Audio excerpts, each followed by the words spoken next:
কে মারার জন্য প্ল্যান করতেছে যে নবীকে আবার মারা যায় কি করে। নবীকে যদি আমরা না মারতে পারি তাহলে পরে সে মুহাম্মদ তার ধর্মকে আগিয়ে নিয়ে যাবে। আবু জাহেল আবার বাবাজি লোকজনকে নিয়ে বিচার বসালো। বিচার বসানোর পরে বলতেছে, লোক শুনে নাও, তোমাদেরকে একটা কথা বলে দি, তবে শুনে নাও। আজকে বলো মুহাম্মাদের মাথা গর্দান কে কাটতে পারে, বলো বলো। তখন বাবা এই কথা বলার পরে আব্বাজি বাবা কেউ বাবা সাহস গলায় নাও, কেউ বলে যে নবীকে মারতে পারবো, কেউ আপনার বলতে পারে না। ওগো আমার সোনা মানিকেরাও, ওগো আমার আব্বাজি মুসলমান ভাইরাও, এরকম ভাবে আবু জাহেল আপনার সমস্ত আপনার মানুষকে ডাকা হলো। বলে বলো গো বলো, যে মুহাম্মাদের গর্দান কাটতে পারবে আমি তাকে 100টা ওট দেব। কেউ বাবা রাজি হয়েছে না। আবার আবু জাহেল দ্বিতীয়বার কথা বলল, কে রাজি হবা, কে রাজি হবা বলো। কেউ আবার রাজি হয় না। এদিকে আপনার হযরতে ওমারে আপনার কিনা ওমর বলতেছে, তখন হযরত ওমর লাগা যাবে না, মুসলমান ছিল তখন, ঠিক আছে। ওমর এসে বলতে যাবো, আবু জাহেল আমি মুহাম্মাদের গর্দান কাটবো, তবে আমাকে একটা ধারালো অস্ত্র লাগবে। এবার আব্বাজি এবার ওমর আপনার কি করেছে, আবু জাহেলের হাতে আপনার একটা তলোয়ার নিয়ে আপনার মুহাম্মদ সাল্লাল্লাহু তাআলা আলাইহি সাল্লামের গর্দান কাটার জন্য আপনার চলতে শুরু করেছে। চলতে চলতে চলতে চলতে চলতে আবার একজন ব্যক্তি জিজ্ঞাসা করে, বলো ওমর এত ধারালো অস্ত্র নিয়ে কোথায় যাবা? আজকে মুহাম্মাদের গর্দান কাটতে যাব। বলে শোনে নাও, তুমি মুহাম্মাদের গর্দান কাটতে যাবা? বলে হ্যাঁ মুহাম্মাদের গর্দান কাটতে যাব। বলে তুমি কি তোমার ঘরের খোঁজ রেখেছো? তুমি ঘরের খোঁজ রেখেছো? বলে কেন, কি আছে? তোমার তো বহিন ফাতেমা, সে তো কলমা পড়েছে, এবং নাইম বলে একটা ছেলে, সে তো কলমা পড়েছে। তবে শোনে, তোমার ঘরে তোমার ঘরে নিজের বোন কলমা পড়ে মুসলমান হয়ে গেছে, তাদেরকে না কিছু বলে তুমি মুহাম্মাদের গর্দান কাটতে যাচ্ছ। এ কেমন বেচারা হয়? এই দেখেন বেরাদার, এবার বাবা তলোয়ার নিয়ে আপনার তার বোন ফাতিমার কাছে যাওয়া হলো।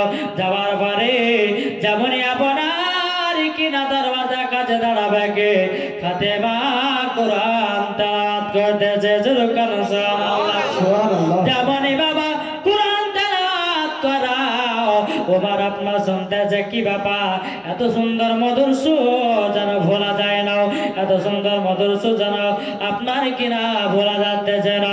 এবার বাবা দরওয়াজাতে খটখট করে আওয়াজ দিতেছে, পরে যেমনই বাবা দরওয়াজা করেছে, খোলার পরে ফাতিমাকে মারতে শুরু করেছে। তুমি নাকি মুহাম্মাদের কলমা পড়ে মুসলমান হয়ে গেছো? বলে হ্যাঁ আমি মুসলমান হয়ে গেছে। এবার বাবা যে ফাতিমাকে আপনার মারতে শুরু করলো, মারতে পারে ফাতিমা কলমা ছেড়ে কলমা পড়তে হয় না। বলে না আমার জীবন যদিও চলে যায় তবু কলমা ছাড়তে রাজি না। সুবহানাল্লাহ। কলমা ছাড়বো না। এ দেখে বেয়াদব বোনকে বাবা এত মারলো, কলমা বাবা ছাড়লো না। এবার বাবা নবীর গর্দান কাটার জন্য আপনার চলতে শুরু করেছে। চলতে বাবা তখন আপনার কিছু সাহাবীরা আপনার কিনা হযরত আবু বকর সিদ্দিকের সঙ্গে দেখা হলো। ওমরকে বলতেছে, ওমর এত ধারালো অস্ত্র নিয়ে কোথায় যাবা?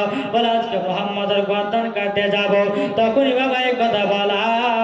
এবার বাবা হযরত আবু বকর সিদ্দিক নবীর কাছে গেছে, বলো গো নবীজি আপনার গর্দান কাটার জন্য ওমর আসতেছে। নবী আমার বলতেছে, আবু বকর আস্তে দাও, আল্লাহ তাআলা ঠিক ব্যবস্থা করে দেবে। নবীর কাছে যেমনই আপনার নবী আমার আল্লাহ দরবারে দোয়া করো গো আল্লাহ, আমি ওমরকে আমার করতে চাই। সুবহানাল্লাহ। আমি ওমরকে আমার করতে চাই, ওমরকে আমার করতে চাই। যেমন বাবা করতাম কাটে আসবে কি এ ওমর, বাবা নবীর চেহারা মোবারক দেখে জানো আপনার উমারের হাত থেকে তলোয়ার পড়ে যায়। নবীর চেহারা দেখে বাবা সব ভুলে গেল, নবীর গর্দান কাটা ভুলে গেল, নবীকে মারা ভুলে গেল। নবীর চেহারা দেখার পরে বাবা জানে আপনার নবীর দিকে চেয়েছে, আপনার থেকে তাকিয়ে আছে। যেমনই বাবা নবী আমার বলতে গো আমার, তুমি তো আমার গর্দান কাটার জন্য এসে যা বুঝালে কথা দেই, তবে তুমি কি গর্দান কাটবে না? ওমার কিছু বাবা কথা বলে না, ওমার কথা বলে না। নবী আমার বলতেছো গো ওমর কেন তাকিয়ে তাকে দেখতেছো? তখন ওমর বলতেছে ও গো মুহাম্মদ, আপনার চেহারা দেখার পরে আমি জানো স্তরে থাকতে পারি না। তখন বেরাদার ওমর বলতেছো গো নবীজি, আপনার কলমা পড়ে আমাকে মুসলমান এনে। সুবহানাল্লাহ। সঙ্গে সঙ্গে বাবাজি নবী আমার যার বাবাজি কলমা পড়ে মুসলমান বানিয়ে নাই, এরই নাম হলো আল আমিন। জুরকুন সুবহানাল্লাহ। সুবহানাল্লাহ। আমার সোনামণি কেনা, ও আমার আব্বাজি মুসলমান ভাইরা, এরকম ভাবে আপনার কেনা আস্তে আস্তে আস্তে আস্তে আপনার কেনা ইসলামটাকে আপনার প্রচার করতেছে, ইসলামটা আপনার আগিয়ে নিয়ে যাচ্তেছে। এরকম ভাবে কিছুদিন পরে বাবা হজরতে আপনার তিনার চাচা আমির হামজা, হজরতে আমির হামজা তিনি বাবা দুনিয়া থেকে বিদায় নিয়ে নিল, দুনিয়া থেকে বিদায় নিয়ে এলো। নবী আবার চিন্তা ভাবনা করলেন যে আমাকে শুধু কাজে থাকলে হবে না, পাশের গ্রাম যেটা হলো তয়েফ, যেটা হলো তয়েফে, ওই জায়গাটা আমি ইসলামের দাওয়াত নিয়ে যাব। আমার তো সব আত্মীয় স্বজন আস্তে আস্তে মারা গেল, তবে আমাকে ইসলাম প্রচার করার জন্য তয়েফে গ্রাম যাব। এবার ভাবছি তয়েফে যাবে কি, আস্তে আস্তে আস্তে আস্তে তয়েফের দিকে রওনা হলো। আর নবীর সঙ্গে একজন জাইদ বলে একজন সাহাবী ছিলেন, সে সাহাবীকে সঙ্গে করে নিয়ে চলতে শুরু করেছে। চলতে চলতে বাবা যখন তয়েফে আপনার পৌঁছানোর পরে নবী আমার বললেন সর্বপ্রথম কাকে ইসলামের দাওয়াত দেব? নবী আমার চিন্তা করলেন তয়েফের মধ্যে তিনটা নেতা আছে, আমি তিনটা নেতাকে আমি কলমার দাওয়াতটা দেব।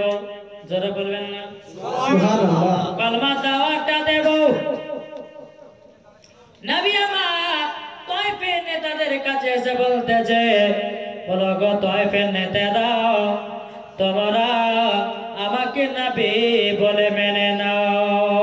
একজন বলল যে যে আল্লাহকে নবী বানার জন্য কি বড় লোক পায়নি? জোরে বলো নাউজুবিল্লাহ। নাউজুবিল্লাহ।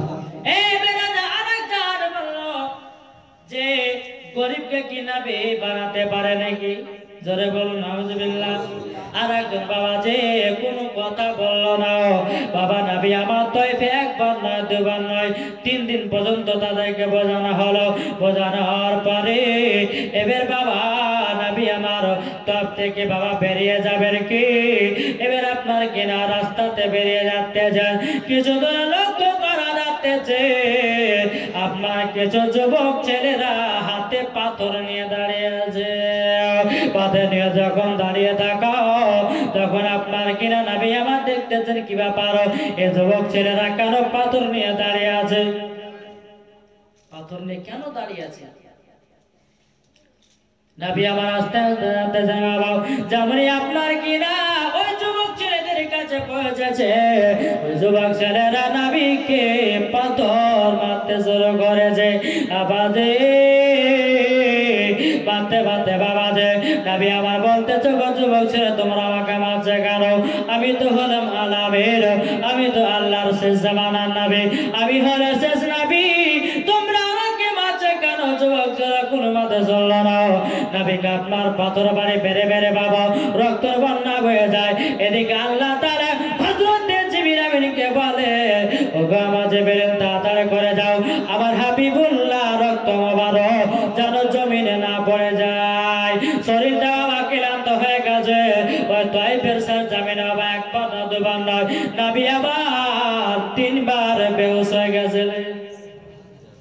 তিনবারে বেলাতে হযরতে জিবরিল আমিন আল্লাহ তাআলা বলে, ওগো জিবরিল তাড়াতাড়ি করে যাও। যাওয়ার পরে আপনি তাড়াতাড়ি করে যান। যাওয়ার পরে আমার হাবিবুল্লাহর জন্য একটা নরম বিছানা তৈরি করে দাও। জোরে কানো সুবহানাল্লাহ। সুবহানাল্লাহ। দেখেন বেরাদার, হযরত জিবরিল আমিন আসার পরে জমিনে বাবা রক্ত না পড়তে পড়তে বাবা আবার হযরত জিবরিল আমিন রক্ত মুবারকটা আপনার ধরে নিল। আর বাবা যদি নবীজি রক্ত মুবারক সেদিন যদি আপনার তয়েফের মাঝে বয়ে যেত, তাহলে পৃথিবী আর থাকতো না, এই পৃথিবীটা ধ্বংস হয়ে যেত। নাবিকে মেরেছে যুবক ছেলেরা, নাবির শরীরে রক্তের বন্যা, বাবা যে জমাট লাগা রক্ত নাবিজির গায়ে। জায়েদকে বলছে, জায়েদ তবে শোনো, আজ ইসলাম প্রচার করতে এসেছি, তার জন্য আমাকে এরা মারলো। একজন ফারিস্তা বাবা এসেছে, আসার পর যখন নাবিজি একবার হুকুম দেন, বলে তুমি কে? বলে আমি হলো ঝড়ের ফারিস্তা। যেরকম সুবহানাল্লাহ। সুবহানাল্লাহ। বলো গো নবীজি, আমি হলাম ঝড়ের ফারিস্তা। ও গো নবীজি, আপনি আমাকে হুকুম দিন, আমি তয়েফের পাহাড়গুলোকে ফেলে আমি সমস্ত মানুষকে আমি পিষে দেব। নবী আমার বলতেছে, ও গো ফারিস্তা, না না না, তোমাকে কাজ করতে হবে না। এখন হয়তো তারা কলমা পড়তে চাইছে না, ঠিক টাইম আসলে পরে কলমা তারা পড়ে নেবে, পারতে হবে না, হবে না। এবার বাবা আর একটা আপনার ফারিস্তা আসতেছে, তখন বলতেছে, ওগো নবীজি একবার হুকুম দেন, আমি পানি বর্ষণে এদেরকে মেরে ফেলে দেব। তুমি কে? বলে আমি হলাম ফারিস্তা, আমি পানির তলে ডিপার্টমেন্ট করে, আমি পানির জন্য ডিপার্টমেন্ট করে। এই দেখেন বেরাদার, নবী আমার বলতেছে, না করতে হবে না, হবে না, কেননা এদেরকে আমি কলমা পড়িয়ে মুসলমান বানাবো। জোরে কানো সুবহানাল্লাহ। সুবহানাল্লাহ। এই দেখেন বেরাদার, ইসলাম মুআজ্জাজ সামারি কিরাম, আরেকজন ফারিস্তা এসে বলছে, ওগো নবীজি তবে শুনে নিন, আপনার কাছে একটাই হলো কথা, আপনি আমাকে হুকুম করুন, আমি এই তয়েফের পাহাড়গুলোকে ফেলে চুরমার করে দেব, এমনকি না তয়েফের সমস্ত মানুষকে মেরে ফেলে দেব। এই দেখেন নবী আমার বলতেছে, তুমি কে গো? বলে আমি হলাম হযরতে জিবরিল আমিন। জোরে করুন সুবহানাল্লাহ। সুবহানাল্লাহ। ওগো নবীজি একবার হুকুম দেন। নবী আমার বলতেছে, বলে না না না, আমি জীবনেও তোমাদেরকে হুকুম দেব না। আমি নবীজি মার খেয়েছি, ইসলাম প্রচার করব। নবী আমার কত কষ্ট করে ইসলাম প্রচার করেছে, আর আমরা বাবা নবীর উম্মত হয়ে বাবা নবীকে চিনতে পারলাম না, নবীকে বুঝতে পারলাম না, নবীকে আপনার বুঝতে পারলাম না, নবীকে মহাব্বত করতে পারলাম না। তাইলে বাবা যে আসুন না বাপ, আমরা এই নবীকে মহাব্বত করি। জোরে কানো সুবহানাল্লাহ। সুবহানাল্লাহ। এই বেটা, নবীকে মহাব্বত করতে গেলে বাবাজি নামাজের প্রয়োজন আছে, আছে না নাই? রোজার প্রয়োজন আছে, আপনাকে হারাম খাবার ছেড়ে দিতে হবে, সুদ খাওয়া ছেড়ে দিতে হবে, মিথ্যা কথা বলা ছেড়ে দিতে হবে, 5 ওয়াক্ত নামাজে পাবন্দ রাখতে হবে। একটা মুল্লা সাহেব বলতেছে একটা ফ্যামিলিকে, যে ভাই নামাজ পড়বেন না? বলে মুল্লা সাহেব বলেন না তো, নামাজ পড়া আমাদের ফ্যামিলিতে সুখ খাইছে না। বলে কেন গো? নামাজ পড়ছি যখন তখন অসুখ বিসুখ হয়ে যাচ্ছে, তার জন্য নামাজ পড়বো না। ধরে বলে নাউজুবিল্লাহ। তো মৌলভী সাহেব বাবা একদিন দুদিন বলেছে, একদিন মৌলভী সাহেব মোড়ে বাবা মিষ্টি খাচ্ছে, আর ওই ফ্যামিলির মানুষটা মোড়ে দেখা, মৌলভী সাহেব, মৌলভী সাহেব কেমন আছেন? ভালো আছে। তা আছেন? মৌলভী সাহেব বলছে মিষ্টি দুটো খাওয়া যায়। ঠিক আছে, দুটো মিষ্টি দিয়েছে, দেওয়ার পরে মিষ্টি দুটো খেয়েছে। আসর নামাজের টাইম হয়েছে, আজান হয়ে গেছে। মৌলভী সাহেব বলছে, শোনো, চলেন তাহলে চলেন আসর নামাজটা পড়ে আসি। এ মনে মনে ভাবছে হ্যাঁ রে মন তো মিষ্টি খাইলেছি নামাজ না পড়তে গেলে পরে তো মান সম্মানের ব্যাপার মিষ্টি খাওয়ার কথা খাইলে তার মধু কথা শুনতে পারবো না যাই 4 রাকাত নামাজটা পড়ি এসে আসল নামাজ বা নামাজটা পড়েছে বাড়িতে এসে দেখছে তার একটা বকন গায়ে মরে গেছে এই দেখে বেরাদার বকন গায়ে মারা গেছে তে এই ব্যক্তিটা আপনার দৌড়াতে দৌড়াতে জয় ইমাম সাহেব আপনাকে বললাম না যে আমাদের ফ্যামিলিতে আপনার নামাজ মাসুদ না বলে কেন কি হয়েছে এটা না আসরের নামাজ পড়লাম আমার একটা গায়ে বাছুর মারা গেল তো চলে যাই দেখি যাচ্ছে সত্যি করে মারা গেছে তো আপনার ওই গায়ের আপনার একটা বাছুর গরু আছে হ্যাঁ সে বাছুর গরুটা আপনার তিড়িং বিড়িং কে লাফ আছে হ্যাঁ তো ওই বাড়ির ফ্যামিলিটা বলছে যে এতে বেশি তিড়িং বিড়িং করিস না কাকে বলছে বাছুরটাকে বেশি তিড়িং বিড়িং কে লাফ আস না এতে আসর 4 রাকাত নামাজ পড়ে তোর মা কে লেছে তারপর মাগরিবের নামাজ পড়তে কইলে বুঝতে পেরেছেন তো বাবাজি আমাদের নামাজ পড়া হচ্ছে এরকম বুঝলেন নামাজ পড়া হচ্ছে বাবা এরকম নামাজ পড়েছে আল্লাহু আকবার আলহামদুলিল্লাহি রাব্বিল আলামিন আর রহমানির রহিম এদিকে আপনার চিন্তা করছে মাঠের উপরে মাঠে আমার ধান মেলা আছে আপনার ছাদের উপরে গহম মেলা আছে চিন্তা নামাজের ভিতরে চিন্তা করছেন যে আমার বাড়িতে 4টা মেহমান এসেছে 1000 টাকা খরচা হবে নামাজের ভিতরে চলছে তাহলে নামাজ কাজে দেবে হ্যাঁ নামাজ যদি পড়তে হয় আবাদে নামাজ যদি পড়তে হয় আপনি যখন সিজদা দেবেন আপনাকে মনে মনে ভাবতে হবে আমি আল্লাহ তাআলা কুদরতে পায় সিজদা মারতেছি জোরে করুন সুবহানাল্লাহ সুবহানাল্লাহ আমাদের নামাজ পড়ার সময় যদি দুনিয়ার কথা বাবা যদি চিন্তা করতে লাগে আপনাকে একটা আমি আমল করে যাব আব্বাজি আমলটা আপনি সঠিক বাবা করবেন আমলটা বাবা যদি সঠিক করতে পারেন তাইলে বাবা আপনার কাছে শয়তান ভিড়তে পারবে না শুনবেন নাকি তা 500 টাকা দেন 500 টাকা দেন দিন আমাকে লিব না ভাবছি ওরকম মলবি লাগে আপনাদেরকে হাসাচ্ছি ভাবছি বলবো যাই হোক বেরাদার তো ভাবছি নামাজ যদি পড়তে হয় তো ভালোভাবে পড়তে নাকি বুঝছেন বাবা এদিকে নামাজও পড়ছি আর এদিকে ইমামের নামে দুর্নামক আছে তাহলে নামাজটা কাজে দেবে হ্যাঁ নামাজ আল্লাহ আকবার একটা তো বিহাজাল ইমাম ইমামের পেছনে দায়িত্ব করে নিলাম নেওয়ার পরে নামাজ পড়া হয়ে গেল তো যে মৌলবীর চরিত্র দেখ ওর পিছনে আবার একটা তো বিহাজাল ইমামকে নামাজ পড়েছিলেন তাহলে ওই মৌলবীর নামে যদি গীবাত গায় তাহলে ওর নামাজ হবে জীবন নামাজ হবে না বেরাদার ইসলাম মুআজ্জাজ সামানি کرام আমার নবী বলেছে যা দাইসুল জান্নাত দাইস ব্যক্তি কখনো জান্নাতে যাবে না সাহাবারা জিজ্ঞাসা করলেন হুজুর দাইস বলতে কাদেরকে বোঝায় তো নবী আমার বলতেছেন বলে গো আমার সাহাবারা দাইস এদেরকে বোঝায় দাইস এদেরকে বোঝায় যে বাপ হয়ে যার পিটিকে কোরআন শিক্ষা দিতে পারলো না যে বাপ হয়ে যে বেটাকে কোরআন শিক্ষা দিতে পারলো না যে স্বামী হয়ে যার বিবিকে পর্দা রাখতে পারলো না যে স্বামী হয়ে যার বিবিকে কোরআন শিক্ষা দিতে পারলো না যে বাপ হয়ে তার মেয়েকে আপনার কিনা ঠিকমতো আপনার লিবাস কিনাতে পারলো না তার নাম হলো দাইস আর জান্নাতের গেটেই লেখা আছে আদাইসুল জান্নাত দাইস ব্যক্তি কখনো জান্নাতে যাবে না তাহলে বাবাজি এখনকার আমার কিছু মা বোনেরা আছে বাপের কাছে মায়ের কাছে বলছে মা কিরণমালা জামা না হেলে আপনার কথা শুনবো না নাকি বলছে জীবন তো বাবা করছি আপনাদেরকে একটু টাচ টুস না দিলে পরে হয়েছে না হ্যাঁ বাবাজি মুসলমান আজ অনেক মেয়েকে দেখা যায় বাপ মা গরিব সে মেয়েটা বাপ মার কাছে জুলুমবাজি করে আপনার জামা জামা আবার কি জানেন পাখি জামা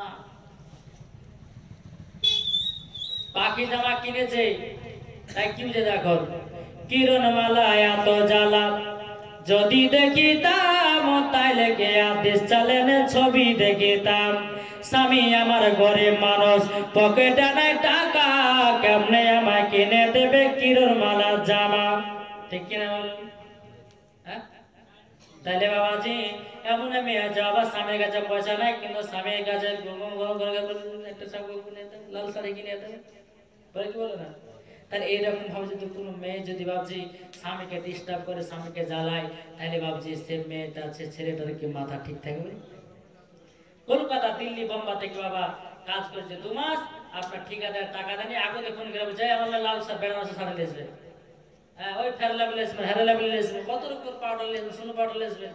আর যদি না লেসতে ভাবছে তা আপনার বোর মুখের দিকে তাকা যায় না, রাগে একবার ফাটে হয়েছে।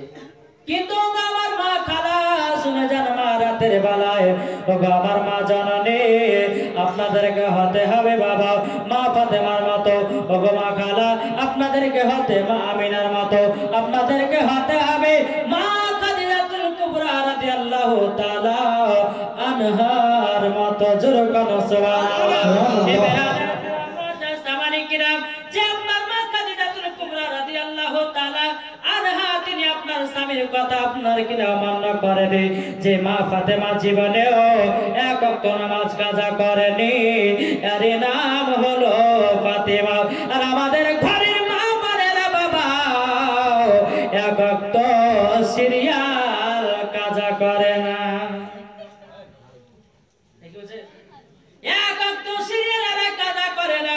যদি রাত্রে বাবা যদি আপনার কিনা কাজা হয়ে যায় তো সকালবেলা আদায় করবে ওরা, ঠিক কি না? তাইলে আব্বা যে এরকম ভাবে আপনারা থাকলে পরে হবে না। ও গো মা খালা, এই গ্রামের মায়ের হাতে সিরিয়াল টিলা দেখে নাও, আমাদের আপনার কিনা ভগবান গুলার কথা বলতেছে বাবজি, একদিন যদি বাবা সিরিয়াল দেখতে না পায়, বলো গো সাদ্দামের বাপ সিরিয়ালের লাইনটা খারাপ হয়ে গেছে, এটা তাড়াতাড়ি করে ফিট করে দাও। বলে স্বামী যদি বলে পারবো না, বলে ঠিক আছে পারবে না, আমার হাতে এই কলকবজার চাবি আছে, তুমি যখন সকালবেলা আসবা তোমাকে আমি খাবার খেতে দেব না। স্বামী ঠাপে পড়ে বাবা ক্যাবেল লাইন ঠিক করে দে, না ঠিক করলে তো খেতে পাওয়া যাবে না, বড় বড় ঝামেলা। তাহলে বাবাজি এইরকম যদি আপনার সংসার থাকে, তাহলে সে বাড়িতে উন্নতি হবে নাকি? হবে? সেবাতে কখনো উন্নতি হবে না।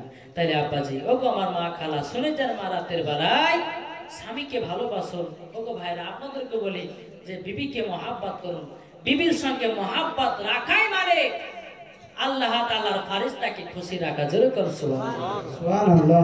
নাকি বলছে বিবিকে ভালোবাসা, স্বামী স্ত্রীর মধ্যে ভালোবাসা মহাব্বতটা রাখাই মানে বেরাদর ইসলাম। আল্লাহ নবী সাল্লাল্লাহু আলাইহি সাল্লাম বলেছেন আল্লাহকে খুশি রাখা, নবীকে খুশি রাখা, ফেরেশতাকে খুশি রাখা। আর স্বামী স্ত্রীর মধ্যে যদি আপনার একটা টুকঝাল হতেই থাকে, তাহলে ভাবছি সেবাতে কোনো রহমত বর্ষিত হবে না, সেবাতে কোনো বরকত থাকবে না। তাহলে আব্বাজি আসুন আমরা সেই রকম পালন করি, সেই রকম ভাবে আমরা চলি দুনিয়াতে, যেরকম নবী আমার দুনিয়া চলেছে আমাদেরকে সেরকম ভাবে চলতে হবে। একবার মদিনা থেকে দিনটি লাগিয়ে ঝমঝম আজ আল্লাহুম্মা সাল্লি আলা সাইয়্যিদিনা মাওলানা মুহাম্মদ ওয়া আলা আলি সাইয়্যিদিনা মাওলানা মুহাম্মদ সাল্লাল্লাহু আলা মুহাম্মাদিন সাল্লাল্লাহু মুহাম্মদ হর জবান সে নিকালো পাক নামে মোহাম্মদ হরদম জবান সে নিকালো সফিয়ানা মোহাম্মদ সাল্লাল্লাহু তাআলা সাল্লাম। এবার আপাজি হযরত জিবরাইল বলতেছেন, বলো গো আমার নবীজি একবার শুধু আমাকে হুকুম করো, আমি এই পাহাড়গুলোকে ফেলে তয়বকে ধ্বংস করে দেব। নবী আমার বলতেছে জিবরাইল আমির না না না, কখনো এই কাজ করো না, এই কাজ করো না। তারা হয়তো এখন কলমা পড়তে অস্বীকার করছে, নিশ্চয় একদিন তারা আমার কাছে কলমা পড়ে মুসলমান হবে। সুবহানাল্লাহ। বেরাদার ইসলাম মুআজ্জাজ সামানি কিরাম, এ দেখেন আব্বাজি, তাইলে বাবাজি এই নবীর সঙ্গে মহব্বত রাখায় মানে আমার আল্লাহর সঙ্গে আপনার ভয় করা। জোরে বলুন সুবহানাল্লাহ। এই বেরাদার ইসলাম মুআজ্জাজ সামানি কিরাম, নবীর হাত মানে আমার আল্লাহ তাআলার কুদরতি হাত, নবীর পা মুবারক মানে আমার আল্লাহ তাআলা তাআলার কুদরতি পাক। এই বেরাদার নবীর কথা মানে আমার আল্লাহ তাআলার কুদরতি কথা, যেরকম সুবহানাল্লাহ। সুবহানাল্লাহ। বাবার সোনা মালিকেরা, আসুন না বাবা আমরা নবীকে মহব্বত করে নবীকে ভালোবাসি। এই নবীকে যদি বাবা এক বিন্দু বাবা ভালোবাসতে পারে, লাভ আছে না লোকসান আছে? হ্যাঁ? লাভ আছে। তাহলে আপা যে কারা কারা নবীকে ভালোবাসবেন হাত তোলেন দেখি। সবাই ভালোবাসবে নাকি? আচ্ছা বলুন তো কারা কারা কাল থেকে নামাজ কে, আচ্ছা কে কে নামাজ পড়েন হাত তোলেন দেখি। সবাই নাকি বলছে? বাবজি একটাই কথা বলি বাপ, আমি হচ্ছে আপনাদের ধরেন পেটের ছেলে নাকি বলছে? বাবজি মানুষ আজ আছে কাল নাই, হয়তো আজ আপনাদের সম্মুখে আমি এখানে জীবনী করছি, হয়তো কাল সকালে কারো মরণ হয়ে যেতে পারে, নাকি না? তাহলে বেরাদার ইসলাম মুআজ্জাজ সামানিকরা, আপনাকে চেঞ্জ হতে হবে। আল্লাহ তাআলা মানুষের প্রত্যেকটা মুমিন মুসলমানদের প্রত্যেকটা নর নারীর আপনার বাম দিকের স্থানে দুই আঙ্গুলের নিচে একটা গোশতের টুকরা তৈরি করেছেন আল্লাহ। সেই গোশতের টুকরাটার নাম হচ্ছে কলব। কি বললাম? কলব। আল্লাহ তাআলা বলে যদি এই কলবটাকে যদি তুমি ভালো করতে চাও তাহলে নামাজের প্রয়োজন আছে। কলবটাকে যদি তুমি ভালো করতে চাও রোজার দরকার আছে। কলবটাকে যদি ভালো করতে চাও তাহলে আপনার হালাল খাবার খাওয়ার দরকার আছে। এই কলবটাকে যদি তুমি ভালো করতে চাও তাহলে বেরাদার মিথ্যা থেকে দূরে থাকতে হবে। যেরকম একটা উদাহরণ দিই বাবজি, একটা অ্যান্ড্রয়েড মোবাইল কিনেছেন, অ্যান্ড্রয়েড মোবাইল কিনেছেন, সেই মোবাইলে যদি বাবা নেট না থাকে তা আপনি ইউটিউব থেকে কিছু পাবেন? ফেসবুকে যদি যান বা গুগলে যদি বলেন যে মদিনা দেখবো, দেখতে পাবেন? কেন দেখতে পাবেন না? মোবাইলে নেট নাই তার জন্য। যখনই আপনার 599 টাকা যখন নেট মারবেন, যখনই আপনার ইউটিউব খুলবেন, যখনই বলবেন আমি মদিনা দেখবো, তো মদিনা দেখতে পাবেন যেরকম। যখনই আপনি বলবেন যে আমি মক্কা দেখবো, দেখতে পাবেন। যখন বলবেন কাশ্মীর দেখবো, দেখতে পাবেন। সমস্ত খবর আপনি মোবাইলের মধ্যে পাবেন। কেন? কিসের সাহায্যে পাচ্ছেন আপনি? নেটের জন্য। তাই বেরাদার আল্লাহ তাআলা আমাদেরকে বলতেছে, ওগো আমার বান্দা বান্দিরা, তোমরা জেনে রেখে দাও তোমাদের অন্তরের ভিতরে একটা কলব তৈরি করেছি। এই কলবে যদি তোমরা নেট মারতে চাও, এই কলবের আপনার যে নেট হচ্ছে নামাজ, এই কলবের আপনার নেট হচ্ছে রোজা, এই কলবের আপনার কি না হালাল খাবার খাওয়া হচ্ছে আপনার নেট। জোরে কান সুবহানাল্লাহ। এই কলবে যখন আপনি নেট মেরে নিতে পারবেন, আপনাদের এই গ্রাম থেকে বসে বসে আমার হাবিবুল্লাহকে দেখা যাবে, এই গ্রাম থেকে বসে বসে গাউসুল আজমকে দেখা যাবে, এই গ্রাম থেকে বসে বসে খাজা গরিবে নামাজকে দেখা যাবে, এই গ্রাম থেকে বসে বসে বেরাদার নবীকে দিদার করা যাবে। যেরকম সুবহানাল্লাহ। আচ্ছা বেরাদার নবীকে যদি কেউ স্বপ্নতে দেখে, তাহলে বেরাদার ইসলাম ধরেন কেউ যদি নবীকে স্বপ্ন দেখে তাহলে তার জন্য কি হবে? জান্নাত ওয়াজিব হয়ে যাবে। আর যদি বাবা আমরা এমন কি স্বপ্ন দেখছি কোন সাত্তারের পিঠে, কোন গাফফারের পিঠে, তাহলে গাফফারের পিঠে যদি আপনার স্বপ্ন দেখি তাহলে জান্নাত পাওয়া যাবে? হ্যাঁ বেরাদার আসুন না বাবজি, নবীকে ভালোবাসি বাবা। এই কলবে আপনাকে নেট যদি মারতে পারেন, আপনি বসে বসে বসে বসে আমার হাবিবুল্লাহর সঙ্গে দিদার করতে পারবেন। সেরকম সুবহানাল্লাহ।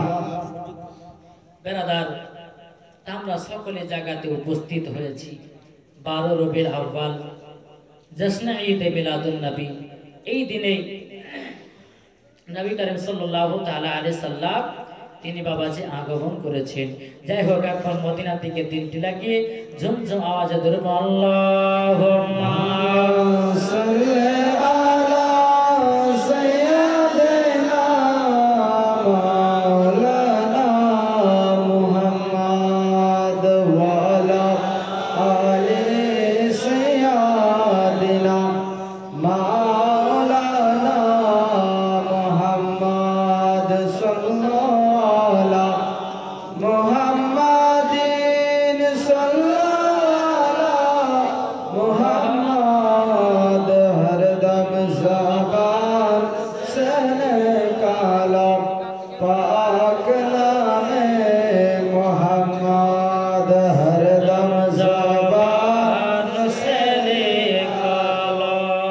শফিআনা মুহাম্মদ সাল্লাল্লাহু তাআলা আলাইহি ওয়াসাল্লাম।